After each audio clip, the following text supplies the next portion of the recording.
Salah seorang di antara cucunya Rasulullah yang bernama Sayyiduna Al-Hasan pernah berjalan dengan putranya.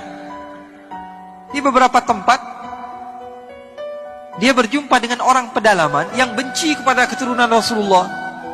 Karena keturunan Rasulullah ini dibenci dari semenjak zaman dahulu, bukan sesuatu yang baru. Sampai Allah katakan dalam Al-Quran, Inna syani'aka huwal abtar. Sesungguhnya orang yang mengatakan kamu tidak memiliki keturunan, wahai Muhammad, dialah yang tidak memiliki keturunan. Padahal ada di dalam Al-Quran. Loh, memangnya keturunan Nabi masih ada? Ada saja yang bertanya seperti itu. Kalau di dalam Musnad Al-Imam Ahmad bin Hanbal, Nabi Muhammad bercerita bahwa Imam Mahdi nanti di akhir zaman akan diutus oleh Allah Subhanahu wa ta'ala sebagai penyelamat kepada umat. Kata Rasul, dan dia dari keturunan saya. Sekarang pakai akal. Kalau nanti di akhir zaman ada keturunan Nabi, terus nongolnya dari mana kalau sekarang gak ada keturunan Nabi? Fahami teks hadis Rasulullah, kemudian gunakan akal kalian. Kalau Nabi Muhammad mengatakan nanti di akhir zaman ada seorang imam yang bernama Imam Mahdi, dia namanya seperti nama saya, nama ayahnya seperti nama ayah saya, dan dia termasuk daripada keturunan saya.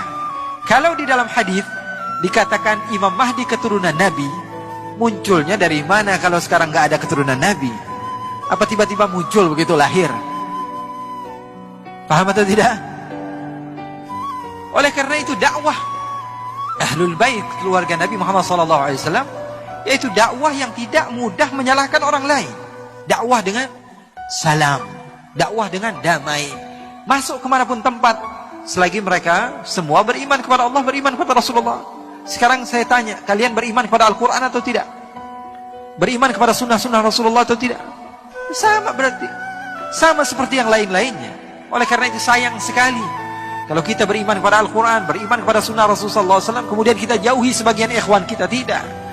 Kalau kamu mau mendakwah, dakwah itu bahasa Arab artinya da'a yad'u, artinya mengajak, bukan mengejek. Bukan.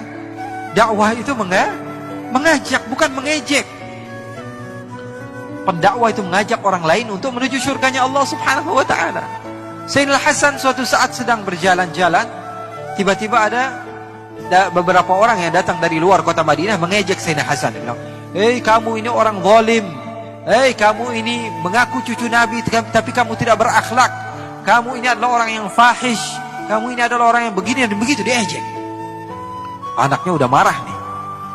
Anaknya sudah kesel. Dia bilang, "Ayah kok diejek gak marah-marah? Bapak kok dibilang begini, dibilang begitu, kok kamu tidak marah, biasa saja? Bahkan wajah kamu tidak berubah sedikit pun."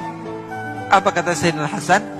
Beliau mengatakan, "Saya pengen jawab, tapi kakek moyang saya dari semenjak dahulu tidak mengajarkan saya cara untuk berkata-kata kotor, sehingga saya tidak tahu kata-kata kotor.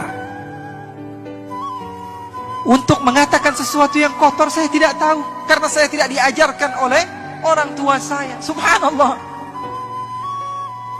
Apakah sudah tidak ada orang yang seperti itu? Ada, cuma mata kita saja dipenuhi dengan suudzon. Banyak. Orang yang dekat dengan Allah itu masih banyak.